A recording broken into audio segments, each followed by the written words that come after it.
가나안을 향해 출발하였지만 아직 성숙하지 못한 백성들의 불평이 계속되었고 하나님은 그들에게 진노하십니다.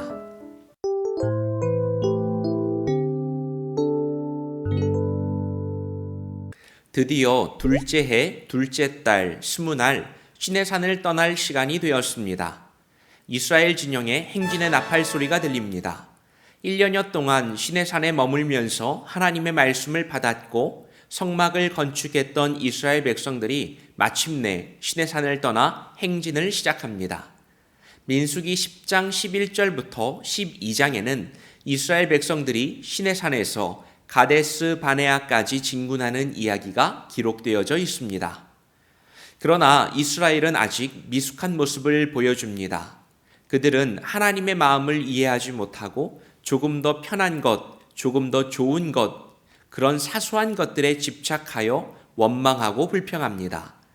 모세가 백성들로 인해 힘든 속마음을 드러내자 하나님께서는 장로 70인을 세워서 하나님의 영을 부어주시고 예언하게 하십니다.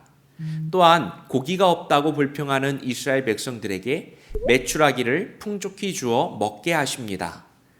그럼에도 불구하고 이스라엘 백성들은 모세의 권위에 계속해서 불만을 품었고 모세와 가장 가까운 사람들까지도 모세를 비방합니다. 하나님은 모세를 비방했던 미리암을 나병에 걸려 7일간 진영 밖에 머무르게 하십니다. 모세는 자신에 대한 원망과 비방을 온유함으로 참았고 하나님께서는 그런 모세의 권위를 세워주셨습니다.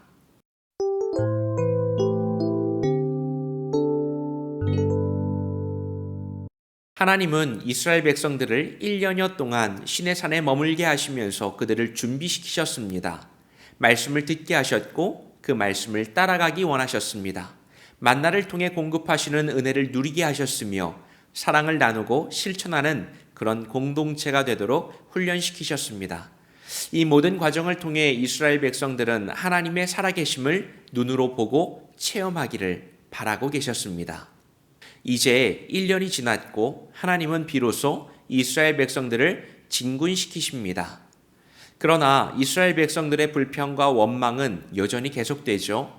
광야를 지나며 만나게 되는 불만족 하나하나가 하나님과 모세를 향하여서 대항하고 싶은 걸림돌이 되었습니다. 이것은 이스라엘 백성들이 더 오랜 시간을 훈련받아야 하는 이유였습니다. 여러분, 우리들의 삶은 어떠한가요? 상황과 시대는 달라졌지만 우리는 여전히 이스라엘 백성들의 모습을 따라서 살아가고 있습니다. 하나님은 힘들고 어려운 과정을 통하여 더욱 주님만을 바라보기를 원하시고 초점이 주님께로 모아지기를 원하고 계십니다. 그래야 하나님의 일을 감당할 수 있기 때문입니다. 그런데 우리는 당장의 현실이 전부라고 생각합니다. 그래서 엉뚱한 일들을 하곤 합니다. 간절히 바랍니다. 문제 가운데 하나님을 바라봅시다.